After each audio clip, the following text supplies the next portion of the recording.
এবার নাটক নয়, বাস্তবে তিথির সাথে অনেক রাত কাটিয়েছিলেন এই বাংলাদেশের জনপ্রিয় অভিনেতা জাহের আলভী।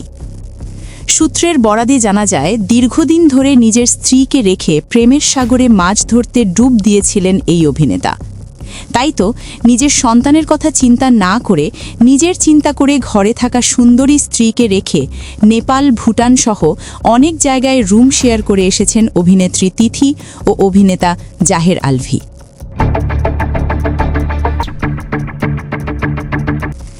কথায় আছে যে আপনি যাকে মন প্রাণ দিয়ে ভালোবাসবেন শেষে সেই আপনাকে ধোঁকা দিবে। ঠিক তার ব্যতিক্রম কিন্তু ঘটেনি এই ইকরার জীবনে। ইকরা জাহের আলভীর স্ত্রী। তারা একের অপরকে ভালোবেসে বিয়ে করেছেন। তাদের দাম্পত্য সম্পর্কের বয়স 1 যুগেরও বেশি। কিন্তু তাদের দুজনের মধ্যে স্বামীর প্রতি যে ভালোবাসা থাকার দরকার ছিল একজন স্ত্রীর পক্ষে, তার কোনোটারই কমতি রাখেননি ইকরা। কিন্তু ইকরার ভালোবাসার দাম তো আর আলভী দিতে পারবে না, কারণ আলভী এখন আর আগের মতো নেই। সে এখন মারাত্মক সুপার ডুপার হিট অভিনেতা। টাকারও কোনো কমতি নেই এই অভিনেতার। তাই তো বিশ্বাসী স্ত্রীকে একা রুমে রেখে অন্য এক অভিনেত্রীর সাথে রাত কাটাতেন এই অভিনেতা। এই জুটির ভালোবাসার ফাটল টেনে এনেছে এই তমা নামে অভিনেত্রী, যার ডিভোর্স হয়েছে বেশ কিছুদিন আগে।